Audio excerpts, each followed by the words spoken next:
Chainsaw Man. Depending on your interest in anime, and especially manga, that might be a name that's familiar to you. If not, then don't worry, this video will cover everything you need to know about it by the end. Because with the new anime adaptation of Chainsaw Man coming out soon, I'm more than confident that it will be one of the greatest anime of the decade, and you should be excited for it. Now, if you are familiar with Chainsaw Man, you'll know that it's an ongoing manga series by Tatsuki Fujimoto, an award-winning manga artist behind Fire Punch and a bunch of amazing one-shots. And that manga series is currently being adapted into an anime by MAPPA, the studio behind the last season of Attack on Titan, as well as Jujutsu Kaisen, God of High School, and a bunch of other amazing shows. I won't cover any spoilers because I fully believe the story is worth experiencing fresh, but I will be covering characters and the world and premise of the show. So if you want to go into it completely blind, then click off this video and maybe go watch this one instead. Sound good?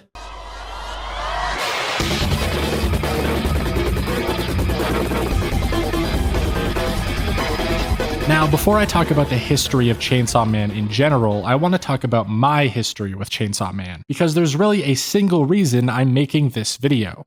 Chainsaw Man was the first manga I've ever read in its entirety, or at least everything out right now. It is still ongoing after all. I had seen the hype online for the show, as I had seen hype online for tons of shows, though it grabbed my interest because it was being made by MAPPA and I love their work. But mostly, I had seen this massive swell of people talking about the manga, either social media posts gushing about how great it is, or YouTube videos like this one talking about it, or people pogging out while they react to the trailer, and just a shit ton of memes. This panel, this panel, this panel, you've probably seen at least one of them posted online. And that's because the manga is just incredibly memeable. I mean, the I wanna touch boobs one is just completely unedited. That's a real panel. Now, I don't know why, but all of this actually drove me to read the Chainsaw Man manga, which I should mention is rare for me because I don't read. Not even manga or comics, which are quite literally picture books. I am practically illiterate. So when I say that I binge read all 100 plus chapters of the manga in a weekend, I mean to say that it is just that good. The story of Chainsaw Man takes place in our world, though unlike our world, hell exists, as well as the devils inside of it, though they don't stay inside hell for long. These devils take the form of fears, being created whenever humans become afraid of something. Their power then comes directly from however many people fear whatever it is they represent. The more people are scared of them, the more powerful they become. Anyone who has ever read Neil Gaiman's American Gods will be familiar with this sort of premise. I know I just said I didn't read, but the television show version of that story is just kinda ass, so the book is what I'm going with. And these devils, using the powers associated with their fears, go around basically murdering and eating and terrorizing humans because they just fucking hate us. So multiple different organizations were created by mankind called devil hunters.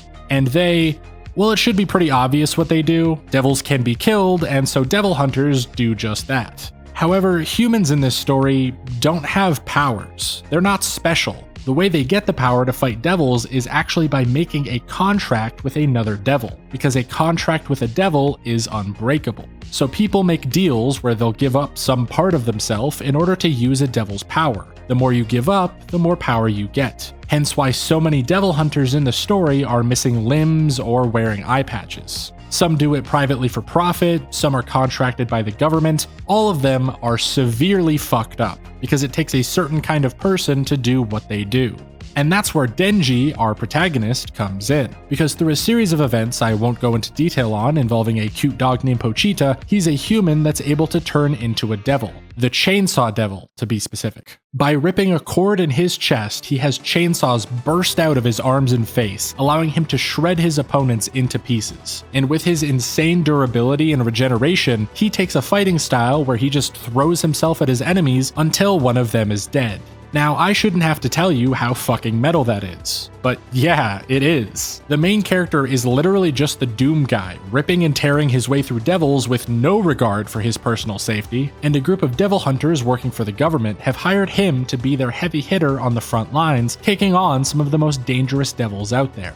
And that's essentially the whole premise. But what makes Chainsaw Man so great isn't even the badass idea behind the whole story. It's the characters and their relationships with each other. Because Denji isn't the only devil hunter. He actually works with a whole squad, which includes Power, a friendly devil possessing a human form with a deep-seated hatred for personal hygiene, Himeno, an eye-patch-wearing borderline alcoholic with ghost powers, Kobeni, a meek understudy with a really nice car, Aki, the hard-ass mom of the group, and the squad's leader Makima, who, well, let's just say she's got some meat on her bones and a very commanding attitude. But all of these squad members have just the most amazing chemistry with each other. The interpersonal stories between all of these flawed people who all decided to take up a job with a mortality rate close to 100% is honestly more engaging than their insane fights with giant monsters. So it not only increases the stakes of every fight through the roof when there's a real possibility that no one will make it out alive, but it makes the downtime between all of the characters that much more interesting.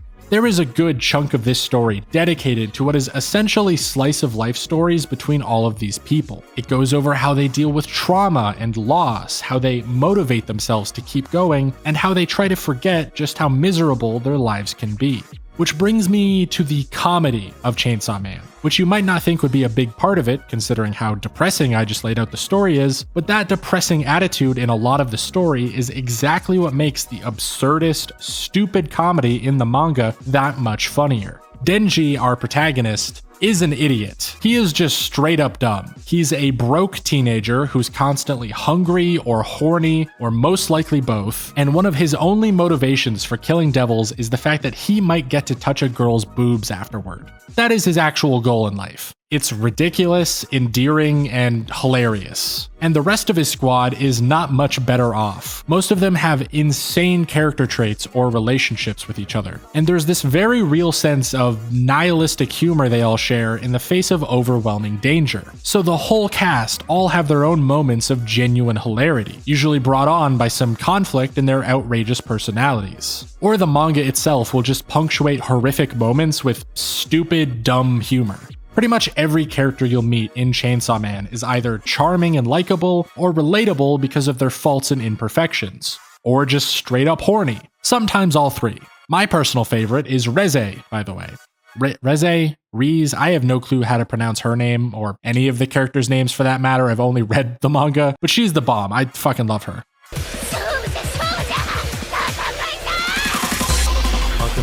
But yeah, that's basically the show. I won't give away any more than that, but the story is absolutely amazing. The characters are amazing, the plot is engaging, and it has probably one of the best through lines from beginning to end of any anime-related media I've ever seen. It deals with emotions and feelings and ideas so perfectly throughout the whole story and gives the whole thing a heart that very few other stories, even outside of anime, can even muster. Everything wraps up, all the character arcs are perfect, and I am not kidding when I say this story ends with a bang.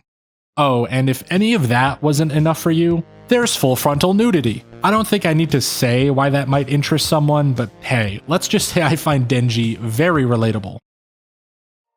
Honestly, everything about Chainsaw Man's manga was perfect to me. There is a good reason why Fujimoto is considered one of the greatest manga creators of all time. His ability to craft compelling characters and stories is almost rivaled by just how weird and insane he is. I mean, his previous manga, Fire Punch, is batshit insane. Like, here's a panel without any context. I mean, I don't know what context would make this panel better, but the actual context certainly doesn't. He also has a Twitter account where he pretends to be his own third grade sister. Yeah, I don't even know what that one's about, honestly. But Fujimoto is undoubtedly an amazing creator and artist. His rough drawings and crazy character designs are both incredibly unique and utterly horrific when they try to be. With a story about devil monsters modeled after certain abstract fears, I can't think of a single design of his that was less than spectacular. I mean, just look at this Captain America fan art he did for an example of his style. This is the coolest shit I have ever seen, and all of that talent was used to make Chainsaw Man.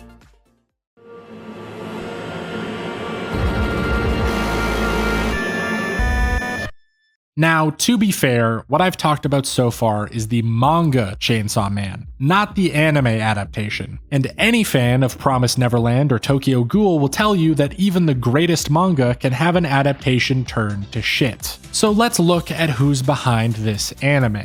Now, obviously, I've already talked about how MAPPA is helming the adaptation, which is already an amazing sign to me because all of their previous works have been expertly done. I think some people gave them hate over their animation work on that first season of Attack on Titan they took over from WIT, but that was clearly a case of time constraints. Just look at Jujutsu Kaisen for a clear case of what MAPPA is capable of with enough time, because some of the fights in that show are the best I've ever seen. And even though Crunchyroll decided to rush God of High School's story, the animation in that show, and especially the fight choreography, is insane. MAPPA just has this unique action design to their work that makes everything look so dynamic and gritty. Chainsaw Man, even in still manga panel format, has these incredibly kinetic fights that are just pure momentum and speed and carnage. So to see a studio that has tons of experience with that kind of thing tells me the fight scenes in the anime are going to be off the wall. The sheer amount of blood will be spectacular, and all of the characters are going to look amazing while spilling it.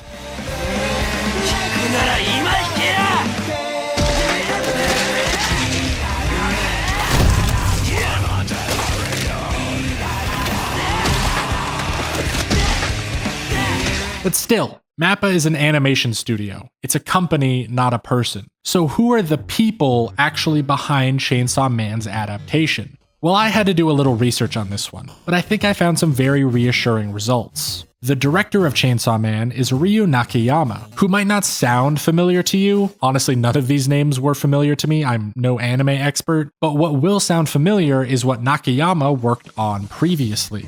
Jujutsu Kaisen, Kill la Kill, One Punch Man, Naruto Shippuden, No Game No Life, Shield Hero, Sword Art Online, Monster Musume, Iromanga Sensei. Oh, and Black Clover. Okay, maybe not all of those were the same type of show, but still, that is an impressive resume. Then you look at the show's writer, Hiroshi Seko. They wrote the television scripts of Mob Psycho 100, Dorohedoro, Banana Fish, Jujutsu Kaisen, Vinland Saga, Panty and Stocking, and every season of Attack on Titan. The character designer, Kazutaka Sugiyama, worked on Promised Neverland, Wonder Egg Priority, and Mushoku Tensei. The action director, Tatsuya Yoshihara, worked on Anohana, Spice and Wolf, Beyblade, Yu-Gi-Oh!, as well as most of the other shows that I already mentioned, including Monster Musume. I don't know why that keeps popping up. Also, My Dress Up Darling, but that again is not relevant to what I'm talking about. Even the composer, Kensuke Yoshio, composed for Devilman Crybaby, Ping Pong the Animation, and A Silent Voice. They are pulling no punches with this show. To say the adaptation is in capable hands feels like an understatement. There are few hands that would even be more capable to adapt it. It is an all-star cast working on an all-star show.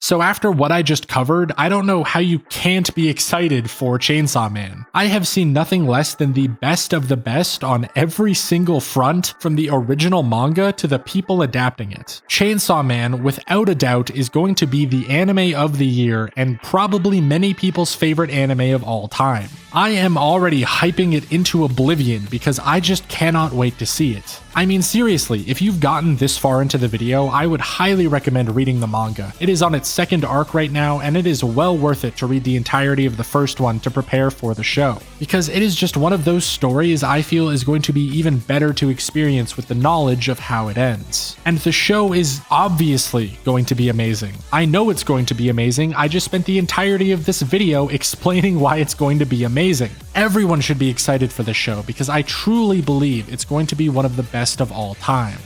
And if it isn't, well, I'm probably just going to delete this whole video.